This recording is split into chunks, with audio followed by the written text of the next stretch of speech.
cuando le hacemos entender al Occidente que ya no puede imponerle a todo el mundo sus costumbres y reglas, asediando recursos y riquezas de los países asiáticos, latinoamericanos, ganarse la vida en detrimento de otros. Tenemos para ello una base excelente: el sistema de Yalta y Potsdam del orden mundial y la Carta de la ONU. Nada más tenemos que cumplir este documento, y para ello hay que entender que el Occidente ya no puede gobernar el mundo. Bien. Buenos días, 8 de la mañana es la nueva configuración del mundo, el nuevo movimiento hacia unas nuevas reglas alrededor de las relaciones internacionales. Ha cambiado, pero no sabemos todavía cuál es la fotografía final que vamos a tener alrededor de cómo esas nuevas reglas o la vuelta del Leviatán va a marcar la agenda en las relaciones internacionales con la llegada de Donald Trump. Ayer Lavrov, como han visto, el ministro de Asuntos Exteriores chino, volvía a poner encima de la mesa que no puede haber una unidireccionalidad, no de Estados Unidos, sino de Occidente, es decir, el fin de una época que ha durado siglos, en el que se puede apuntar sobre todo a esa hegemonía española alrededor de los reyes católicos, la llegada sobre todo del Imperio Británico, la llegada también de la fuerza francesa como poder occidental para controlar parte del mundo, y luego la emergencia, ese emerger de Estados Unidos como elemento fundamental en las relaciones internacionales. Lo que está planteando ahora mismo Lavrov, lo que planteaba ayer cuando veíamos aquí en Negocios Televisión, es sin ningún lugar a dudas el final de una época. Occidente tiene que dar paso al sur global, tiene que dar paso a China, tiene que dar paso a gran parte de los países emergentes, por ejemplo del norte de África, tiene que dar paso a América Latina, tiene que dar paso a México, tiene que dar paso a Egipto, tiene que dar paso a India, en una escala proporcionada, pero tiene que dar paso. 8:02 de la mañana, con ese run run alrededor de cómo van a cambiar las relaciones internacionales. Aquí tienen en directo el factor fundamental de la mañana. Corea del Sur, el suspendido presidente de Corea del Sur, Yoon Suk Yeol, que ya ha sido arrestado esta madrugada, este miércoles, tras un enfrentamiento de 6 horas entre agentes de la ley y miembros del equipo de seguridad de Yoon. Es la primera vez en la historia de Corea del Sur que un presidente en funciones es arrestado. El objetivo de la detención es ahora interrogarlo por los cargos de insurrección y de abuso de poder, en una fotografía clave esta mañana alrededor de cómo se va moviendo el entorno en el que las relaciones internacionales, pero también el cambio a una situación interna de países distinta, empieza a generar un movimiento claro por parte de un cambio importante en todo el mundo. Este arresto de expresidente Yoon es una de las claves fundamentales que van a moverse durante todo el día. Ahí ven imágenes de Seúl. 8:03 de la mañana, dice gran parte de la prensa anglosajona, de la prensa occidental, que está en problemas Elon Musk, a pesar del movimiento de entrada en el gobierno en el gobierno de Donald Trump. ¿Por qué? Por la denuncia de la SEC en Estados Unidos contra Twitter, que puede dejarle en una posición complicada. Fotografía clave a esta hora alrededor de la figura de Elon Musk, los grandes de Silicon Valley esperando al 20 de enero para ponerse en fila para intentar ver a Donald Trump en ese movimiento de entrada a su segundo mandato.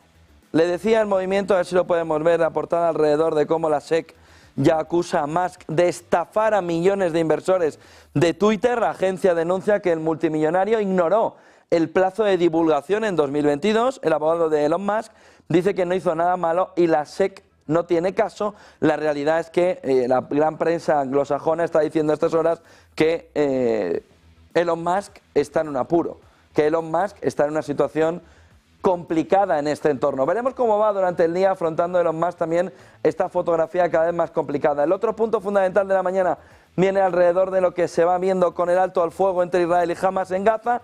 Todo parece indicar que será o hoy o mañana cuando veremos el movimiento de alto al fuego y la liberación de 33 rehenes. Está en el punto, dice Financial Times, más cercano hasta el momento, según los funcionarios a los que ha accedido para esa información Financial Times. Un acuerdo para poner fin a una guerra de 15 meses y lograr la liberación de rehenes podría llegar en cualquier momento. Ya les digo que esta mañana el movimiento sería entre hoy y mañana. Ahí estaría un poco el juego alrededor de cómo podría llegar, o el baile de fechas alrededor de cuándo podría llegar ese alto al fuego que ponga fin, vamos a ver si de verdad definitivo, a lo que está sucediendo, a lo que ha sucedido desde aquel 7 de octubre entre Israel y Hamas. El otro punto fundamental viene de lo que va haciendo Biden en el proceso de salida de su administración. Y ayer veíamos el movimiento de cómo iba a suavizar el embargo a Cuba, dice el diario El Mundo, y le saca de la lista de países patrocinadores del terrorismo. Esto no es nuevo, ¿eh? Esto ya lo hizo Obama, cuando llegó Trump volvió a estar en la lista y todo parece indicar que es otro enfoque, otra manera de jugar de cara a la galería de Biden y de los demócratas alrededor de devolver a Cuba o ponerla fuera de la lista de países patrocinadores del terrorismo, sabiendo que Donald Trump, en cuanto llegue, va a devolverle, como todo parece indicar. La dictadura no ha prometido más que excarcelar a los presos políticos en un futuro con una mediación por parte de la Iglesia que vendría de aquella revuelta o protesta que hubo hace un par de años. El presidente saliente, de esta manera, Biden, dice El Mundo, desafía a Trump con un alivio de embargo insólito en su tiempo de descuento. Pero otro movimiento de Biden extraño. Estábamos esperando el dato también de inflación en Reino Unido. El dato es un poquito por debajo de lo que se esperaba y del anterior, previo 2,6. Tienen aquí abajo pronóstico 2,6, dato final en dato interanual 2,5%. Bueno, dato un poco mejor de lo que se esperaba, que es una señal de alivio, sobre todo sobre quienes ahora mismo, analistas, piensan que la inflación no solo está repuntando puntualmente, sino que lo va a hacer con fuerza y a medio plazo.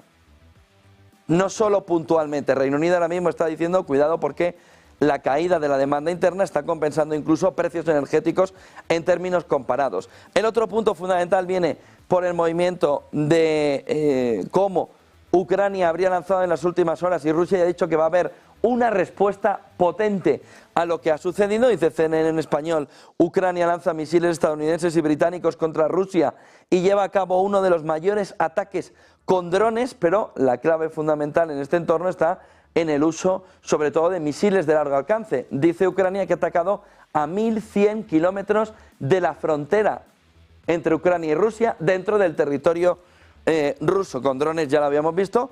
La clave fundamental es el uso de misiles de largo alcance por parte de Ucrania, otra vez, que le lleva, dice Rusia, a tener que contestar de una manera potente a lo que ha sucedido en este ataque ucraniano. Todo a la espera del 20 de enero, a la espera de ver qué hay después del 20 de enero en el proceso de llegada a la mesa de negociación, no en el proceso de paz, que eso no ha empezado, sino en el proceso de cómo nos acercamos a una mesa de negociación en este entorno. Ojo, porque tenemos última hora importante.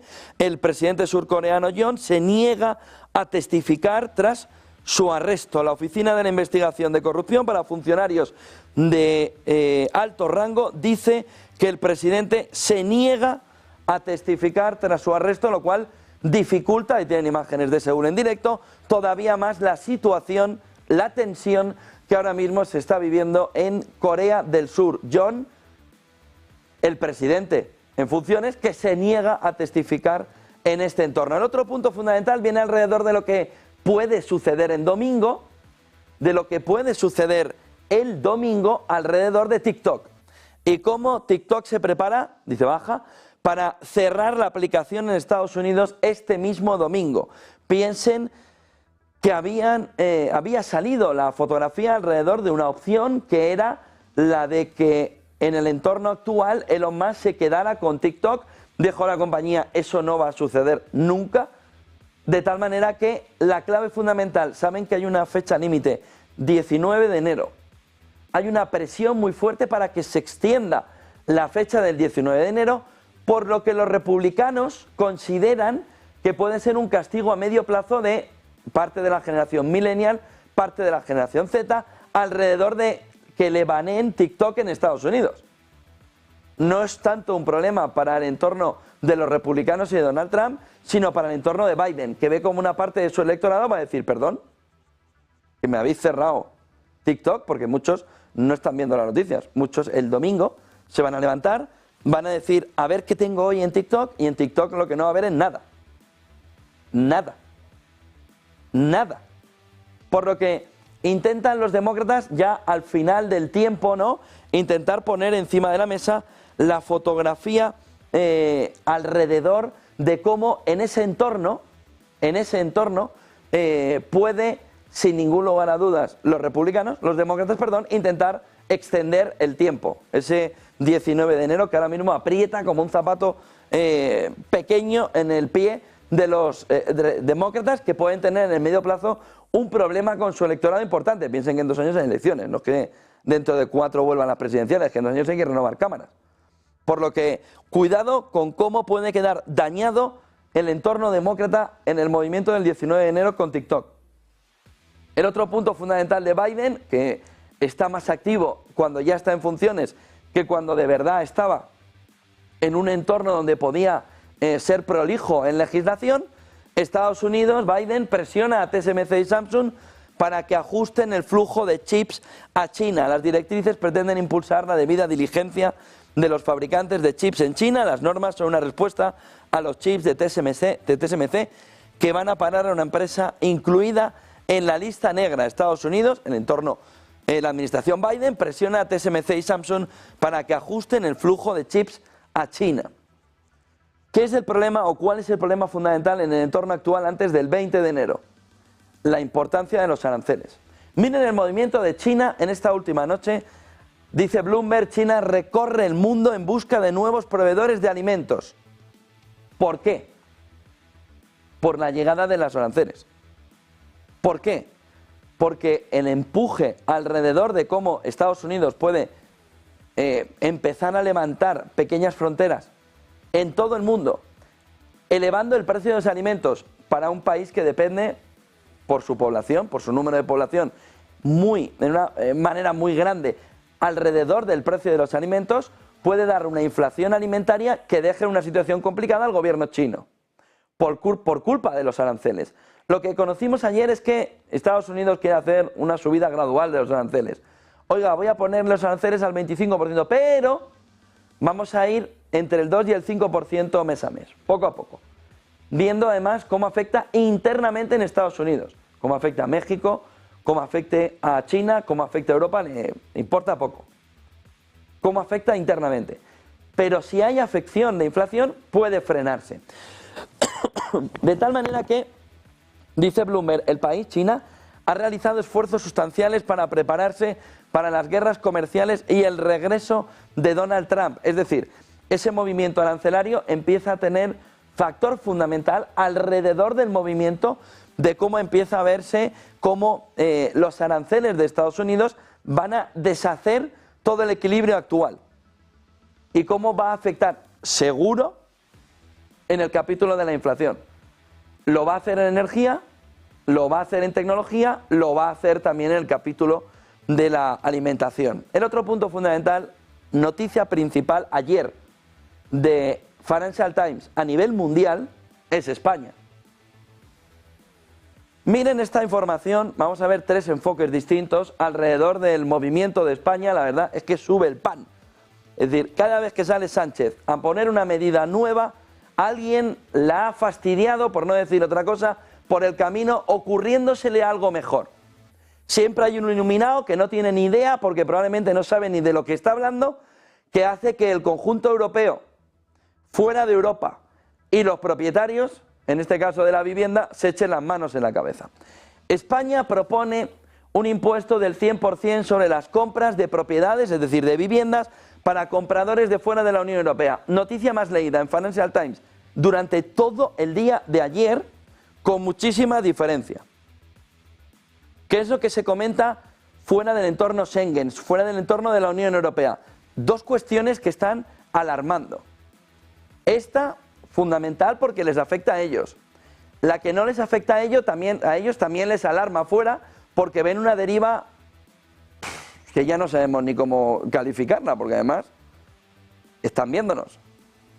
Con lo que, aparte de vernos la semana que viene en Davos, con lo que eso significa, está que no quieren que hablemos. Porque quieren tenerlo todo censurado.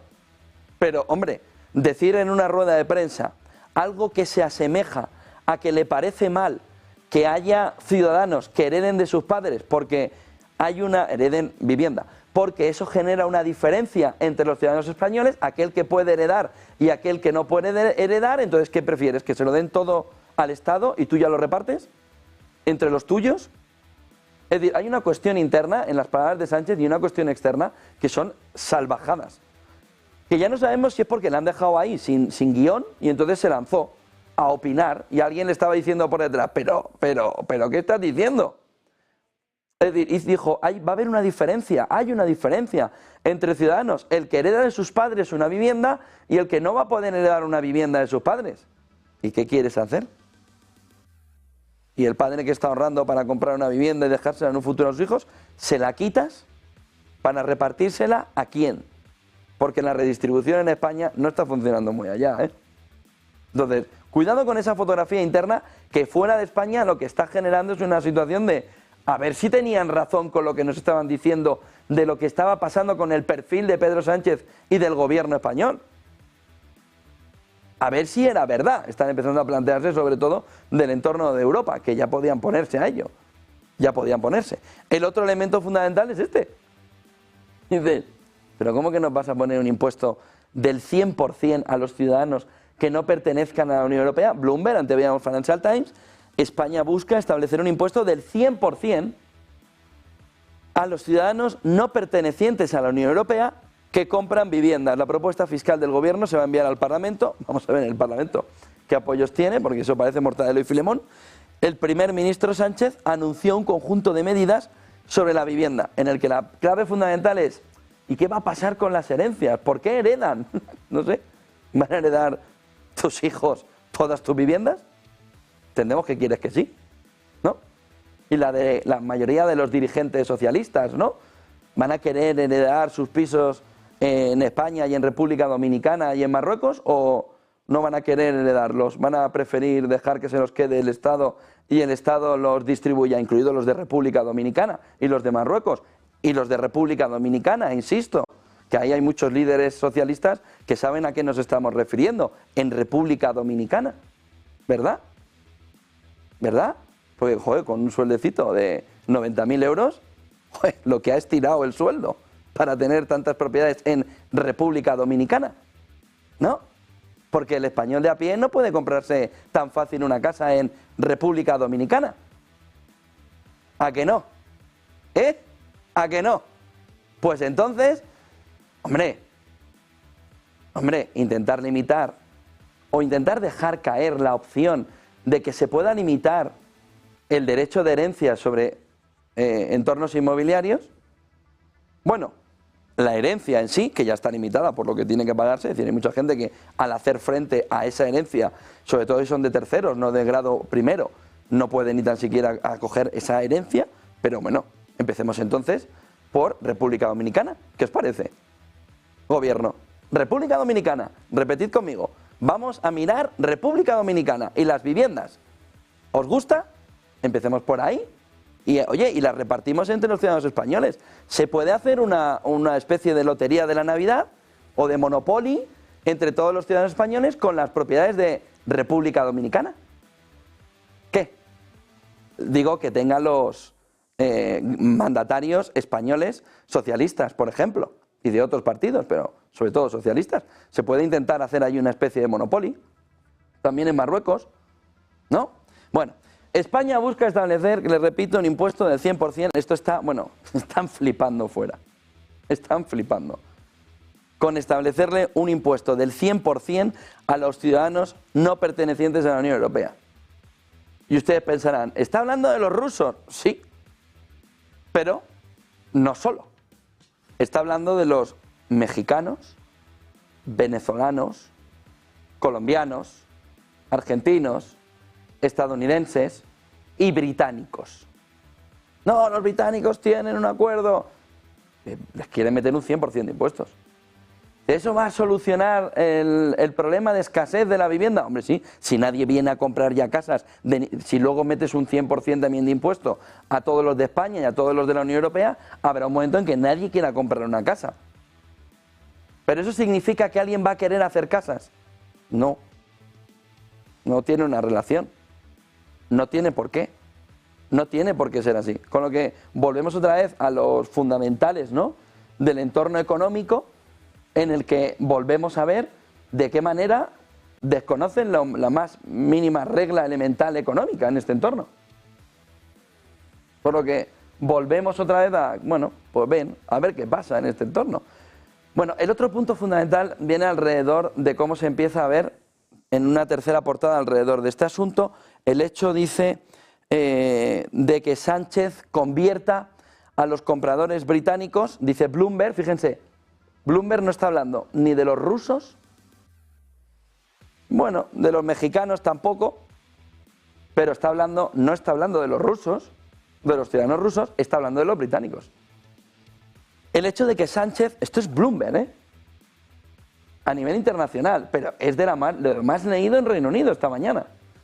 El hecho de que Sánchez convierta a los compradores británicos en chivos expiatorios no solucionará los problemas inmobiliarios de España. Vamos a ver si como Sánchez va a ir a Davos el lunes, nosotros de negocios también vamos a estar en Davos, está Mar Vidal y yo allí en Davos, en que vamos a ver de qué manera sale Sánchez del lío que él solo se ha metido. Porque, hombre, lo que hay en Davos es poder adquisitivo suficiente, no sabemos si por haber heredado la casa de sus padres o los negocios de sus padres, pero hay negocio suficiente como para ver que quieren invertir en España. Y entendemos que Sánchez quiere que alguien invierta en España. Hombre, si le vas a meter un 100% de impuesto a las viviendas, igual ya no quieren invertir en España. De tal manera que vamos a ver en Davos, Sánchez, cómo sale del lío que tiene encima de la mesa con todo esto. Porque tiene un lío importante. Está acusando a un gobierno laborista o a unos ciudadanos de un gobierno laborista, Starmer, Reino Unido, de estar inflando el precio de la vivienda en España. ¿Son los británicos los culpables del precio de la vivienda en España? ¿Hay caminos alternativos más inteligentes? Sí. Evitar la escasez de la vivienda construyendo más casas. Hay un elemento fundamental económico que un socialista no entiende, que es que si tú tienes una vivienda donde no hay nada alrededor y todo el mundo quiere ir ahí, esa vivienda se dispara hasta el infinito y más allá. Pero si tú tienes la opción de que a esa vivienda la rodeas de más viviendas en construcción, para que el que no haya podido comprar esta o no pueda comprar esta, compre las otras viviendas y se alineen con su poder adquisitivo a un precio más bajo, eso tira del precio de esta vivienda hacia abajo. Eso lo sabe hasta mi hijo jugando al Monopoly, o cualquiera de mis hijas. Es que eso lo sabe hasta un niño de 3 años, menos el gobierno español. ¿O es que el gobierno español busca otra cosa distinta en tomar esa medida alrededor del inmobiliario? Piénsenlo. Pero el plan de gravar las compras de viviendas en el extranjero es visto como una maniobra grandilocuente. El primer ministro español se enfrenta a presiones para actuar tras las protestas. Y en lugar de mirarse a sí mismo, mirarse el ombliguillo y decir, hay que hacer más viviendas.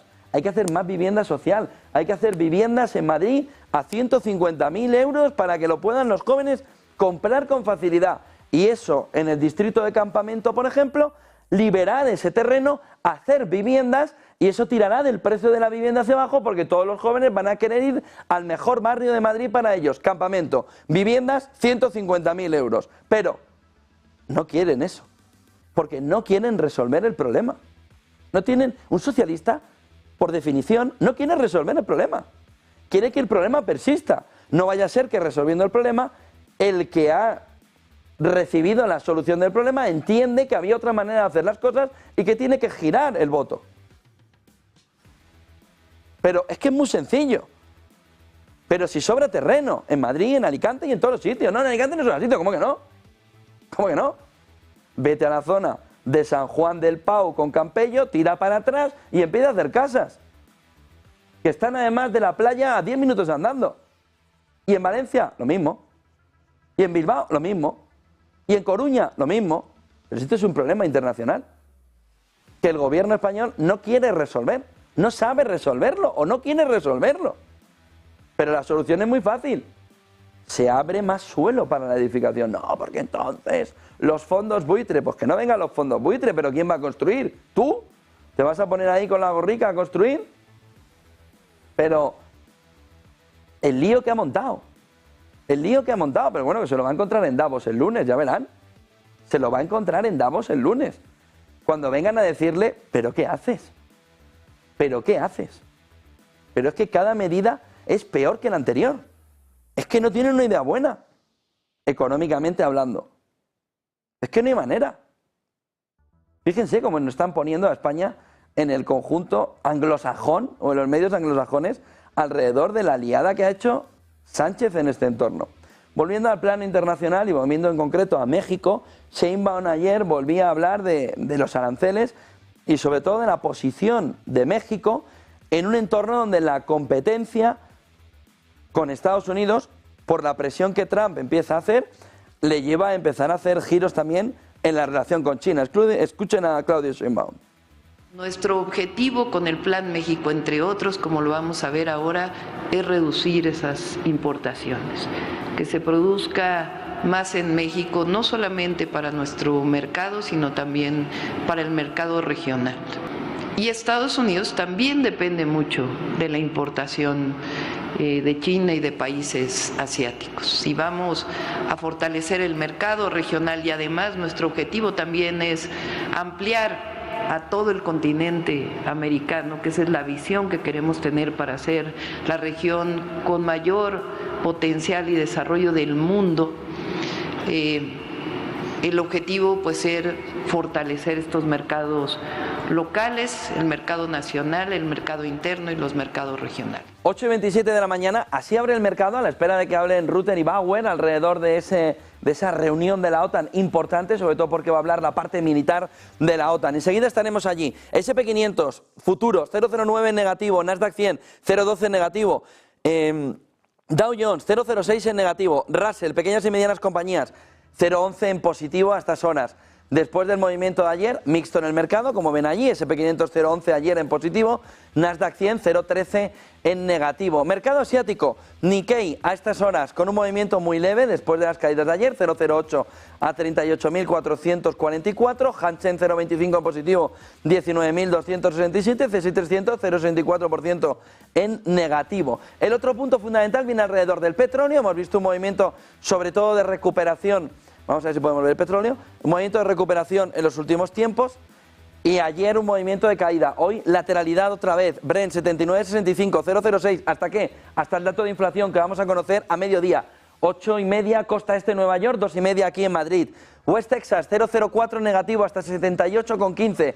Y el oro otra vez arriba intentando caminar hacia los $2.700, 2.682, 0,21% en positivo. Bonos, 2 y 10 años americanos a estas horas. Fotografía en negativo. Ayer volvió a querer coquetear con el 4,79, hoy 4,76, caída de medio punto porcentual en el 10 años americano, 0,25% en negativo. Para el 2 años americano 4,35, los diferenciales en Europa en negativo, sobre todo el alemán, 0,99 a 2,6, el movimiento también del 10 años alemán. 10 años español, 0,93 de caída, 10 años francés, 0,69 de caída, 3,45 el francés, 3,30 el español, Cuidado, más rentabilidad todavía tiene que ofrecer el francés en este entorno. Y miren también lo que se está viendo alrededor de la fotografía del dólar. Vamos a ver si ahí está, 0,03 en positivo, 109,22. Tenemos también el euro intentando recuperar el 1,03, aunque cae 0,13. El movimiento ha sido desde ayer del 1,021 al 0,29. Parece que recupera algo de terreno en las últimas horas y parece que en el inicio de la jornada pierde ese terreno a la espera del dato de inflación que vamos a conocer a mediodía en Estados Unidos. Claves del día que vienen alrededor también de una fotografía que no tenemos aquí puesta de lo que acabamos de conocer hace unos minutos, alrededor de cómo Europa, saben que hay un comisario del clima, ¿Cuál es su cargo? Comisario del clima. Pero se dedica usted al clima y la industria.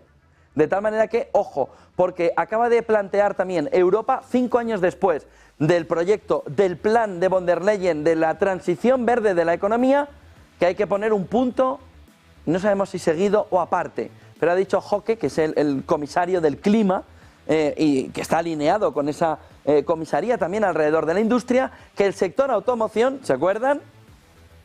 Hoy es 15 de enero, han vuelto, les ha costado volver de vacaciones. 15 de enero, ha dicho ya Europa que quiere ver de qué manera sale al paso de las sanciones por no haber cumplido con las emisiones, porque dice que van sobrados para 2035, les traduzco yo, que van sobrados en el sentido de que va a cumplirse con las emisiones 2035, va a ver cómo se puede alinear el sector automoción, los objetivos del sector automoción y esa fotografía con la industria para que las sanciones o no afecten, o vamos a ver qué es lo que está planteando, pero llama la atención otro punto fundamental que está destacando Bloomberg a esta hora, cómo el comisario del clima está diciendo que la industria tiene que alinear dos objetivos, la transición energética, antes era el 100% transición energética, es decir, soga verde, que dice Lorenzo Ramírez, transición energética con otro elemento fundamental, competitividad.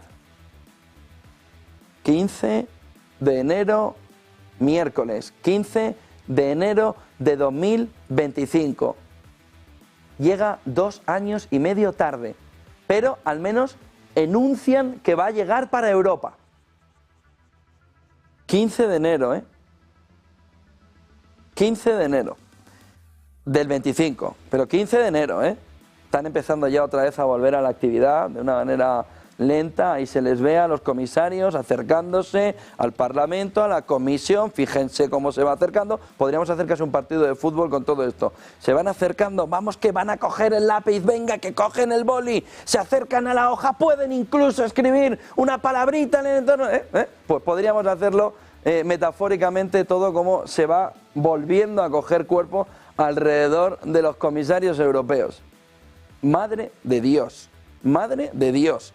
Pero empieza ese movimiento alrededor de que ahora sí, parece que 5 años después de que von der Leyen dijera transición verde, Europa dice transición verde con competitividad. Qué pena que hemos perdido 2 años y medio y tenemos a Alemania hundida y a la industria europea, lo que no es servicios, la industria europea echa unos zorros. Pero 15 de enero del 25. Venga, chavales, poneros algo. Bancos centrales, y nos vamos enseguida a ver a la OTAN. Los bancos centrales ya esperan un repunte inflacionista más duradero por culpa de los precios de la energía en 2025. Vamos a ver ahora qué nos cuentan de por qué, cómo y cómo van a reaccionar, pero vuelven otra vez a tener el acordeón, ¿no? Venga, vamos a tirar un poquito para abajo, no, junta, que vamos a ver, ¿por qué? Bajo tipos de interés, sobre todo en Europa, para que repunte la economía, inflación hacia arriba. Mantengo tipos de interés al hoyo económico definitivo. Meta planea despedir 5% de su plantilla en los próximos meses, 3.600 trabajadores en todo el mundo. Estados Unidos busca extender la fecha límite de prohibición de TikTok, lo hemos visto, más allá del 19 de enero para evitar el caos de los millennials y la afección demócrata. El dólar se suaviza antes del dato de IPC que conoceremos a mediodía, que conoceremos hoy, y con los aranceles en el foco del problema. Y Biden suaviza el embargo a Cuba, ya lo hemos visto, y le saca de la lista, le saca de la lista de países patrocinadores del terrorismo. Bauer, Rutte, vámonos a escuchar a la OTAN que está en directo ahora mismo. Welcome to this 192nd Military Committee in Chiefs of Defense session. Mr. Secretary General, dear Mark, we highly value your presence at this meeting. We're all grateful to have such an experienced leader at the political helm of the alliance. Just like one of your predecessors, Joseph Luns, you display a profound knowledge of world affairs, a deep interest in what drives the people you are dealing with, and steadfast political leadership. Your presence here in this meeting demonstrates the close cooperation between NATO's political and military leadership. The tasks at hand are Herculean, but not unsurmountable. Our tasks are to strengthen the deterrence and defense of the alliance and at the same time support Ukraine in its resistance against Russia's unprovoked aggression. As Mr. Luns once said, NATO is the most important organization for peace the world has ever known. And Machiavelli taught us that the best way to do that is to prepare for war. Not because war is inevitable, but because being better prepared for war strengthens our deterrence, which in turn minimizes the chance of war being fought on Allied soil. Mr. Secretary General, in your landmark speech at Carnegie Europe last month, you called on allies to shift to a wartime mindset and turbocharge our defense production and defense spending. You stated that in order to prevent war, NATO must invest more. And you stated that we need to be better prepared for what is coming our way in 4 to 5 years. On behalf of the NATO military authorities, I would like to thank you for this strong political statement. This political push is highly necessary to make sure the conditions are in place to have the readiness that is required to implement NATO's new defense plans. Not only now, but also 5 years from now. Around this table, we have gathered 1,000 years of military experience. I say that not to make us all feel terribly old, but to emphasize the broad range of military expertise that this alliance brings together. This is truly unique in the world. Please allow me to welcome for the first time in their capacity as Chief of Defense, General Luciano Portolano, Chief of Defense for Italy, you're there, and General Mikael Claesson, Chief of Defense from Sweden. Let me also welcome for the first time our new Supreme Allied Commander Transformation, Admiral Pierre Vandier. We are very happy to have you on board. You're flanked by our Supreme and superb Allied Commander Europe, General Chris Cavoli. And we are proud to count on both of you for your strategic vision as we work together on strengthening the military power of the alliance. Over the next 2 days, we will discuss NATO's readiness to deter and defend the Euro-Atlantic area and to safeguard the region's 1 billion inhabitants. We will discuss NATO's ongoing missions and operations, the NATO defense planning process, and the implementation path for a multi-domain enabled alliance by 2030. A key topic on our agenda is our support to Ukraine. This includes the NATO Security Assistance and Training for Ukraine, NSATU, which has begun to assume responsibilities, and the Joint Analysis Training and Education Center, JTEC, where we work on fostering long-term interoperability with NATO. Today is the 1057th day of what Russia thought would be a 3-day war. And we see the 3-year mark next month. In his New Year's speech, President Putin stated that his only regret was that Russia had not invaded Ukraine sooner. And he has declared 2025 to be the year of the defender of the motherland. The reality is that Kremlin has not achieved any of its strategic objectives, whilst 700,000 Russians have been killed and wounded, and the entire Russian population suffers under the brunt of the war effort. Meanwhile, Ukrainians are being faced with torture, rape, kidnapped children and adults, a complete denial of their identity, filtration camps, and mass graves. The fight for freedom is not a pretentious slogan here. It is what they do every day. Sovereignty is not an abstract term. It is the difference between deciding your own fate or having it decreed in Moscow. Ukraine needs and deserves our full support. Our support is not charity. It is in the political and military interest of the alliance to do so. We need to show the world that democracy can and will win, and that democracy is worth fighting for. It is not a perfect system, nor is it self-sustainable, even in countries where it has existed for centuries.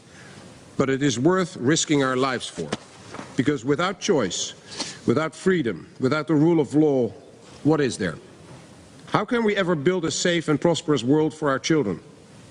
This realization has sunk in not only in NATO countries, but across the globe. That is why NATO and its partners around the globe have strengthened ties. I'm immensely happy that we will have 27 of them represented during our meetings here today and tomorrow, and that we can discuss at the top military level how best to tackle pervasive instability around the globe, and how we can enhance our military cooperation, standardization and interoperability. Russia's war against Ukraine has global repercussions, and NATO is also deeply concerned about the role that China plays in international security. There is zero transparency about its military buildup, including its nuclear forces.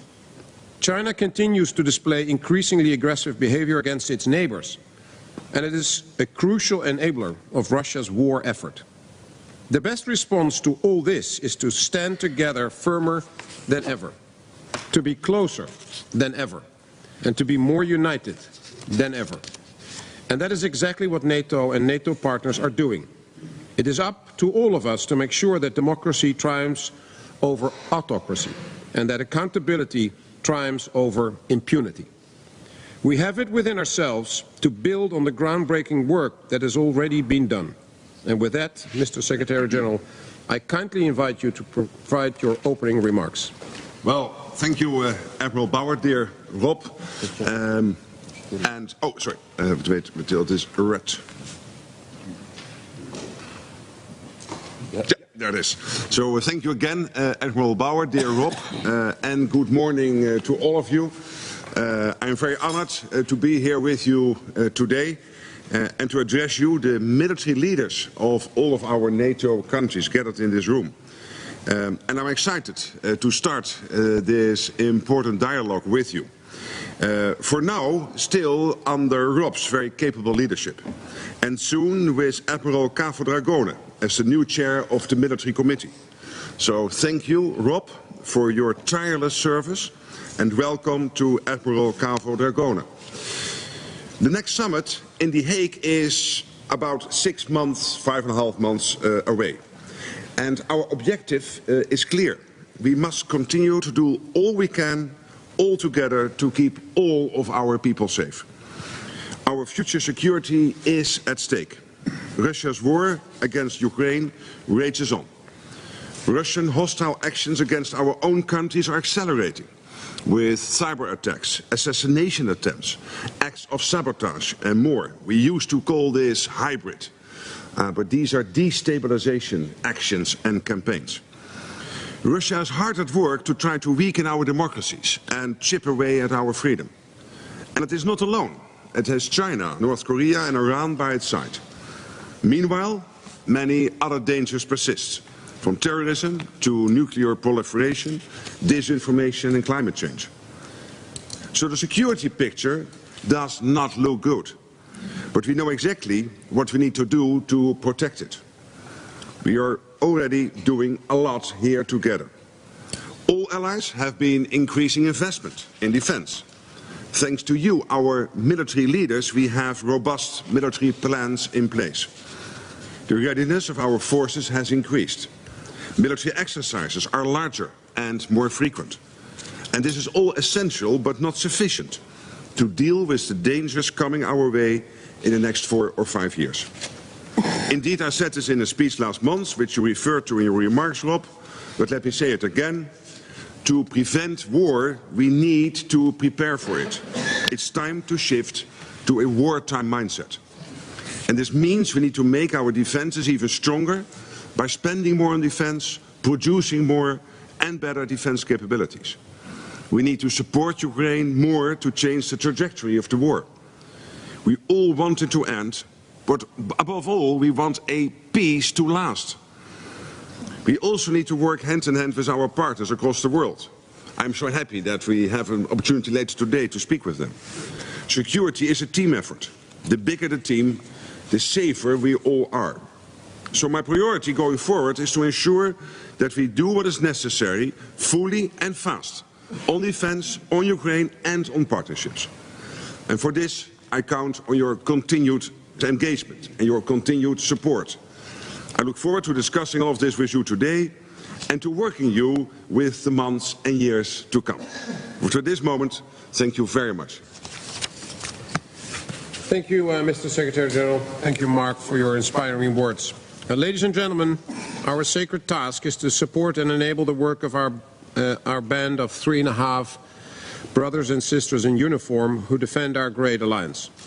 Let us recognize their service and sacrifice, for they are defending the democratic values and the rule of law that form the fabric of our societies. On behalf of the Military Committee, I want to express our gratitude and respect for their courage. Pues esa es la fotografía alrededor de esa comparecencia de Bauer y Rutte en la inauguración de esa reunión de la OTAN, clave sobre todo para entender cómo vamos a un movimiento donde China vuelve a ser protagonista en las palabras como el mayor peligro en el medio-largo plazo por parte de los países de la OTAN. Mundo en guerra, que va alrededor también de la fotografía que ayer vimos, alrededor de que la OTAN va a desplegar barcos y aviones en el Báltico después de las rupturas de cables. Van a intentar evitar que se vuelva a repetir esa fotografía. Ucrania reivindica el mayor ataque a objetivos militares en suelo ruso, en Briansk, 12 misiles ATACMS y Storm Shadow, según Rusia, que ha dicho ya que contestará a ese ataque. Zelensky habla con Macron sobre un posible despliegue de soldados extranjeros en Ucrania y Europa dice que reforzará su defensa con el regreso de Trump, dice uno de los ministros alemanes en su visita a Kiev en plena campaña electoral. Lavrov también hablaba de que Occidente había mentido y que Trump por primera vez había aceptado que Occidente había mentido, que la OTAN mintió. Escúchenlo. Президент Трамп, став президентом, сформулирует окончательно свою позицию по украинским делам, конечно, мы будем ее изучать.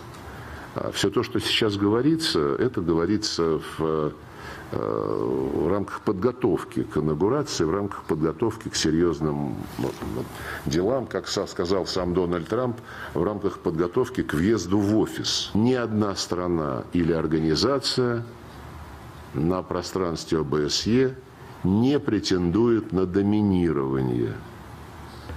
И ни одна страна не будет укреплять свою безопасность за счет безопасности других. Вот НАТО занималась ровно тем, чего обещала не делать. И Трамп об этом сказал. Это впервые из уст не только американского руководителя, из уст любого западного руководителя прозвучали честные признания, что натовцы врали, когда подписывали многочисленные документы и с моей страной, y в рамках Организации по Безопасности. Parece ser un marco donde está la negociación, ¿no? Parece ser un marco claro donde hay una parte de negociación que Estados Unidos ha ido avanzando. Es decir, que la administración Trump ha ido avanzando a la hora de reconocer esa parte para que haya menor problema a la hora de sentarse a la negociación. Porque ahora lo puede usar Lavrov, como lo vimos ayer, para decir nos mintieron. Nos mintieron y lo aceptan ya. Aceptan que nos mintieron en este entorno, según lo que está diciendo Lavrov. De hecho, la OTAN nos mintió. Y además Trump ya lo reconoce. 8:48 de la mañana, vámonos a la preapertura del mercado.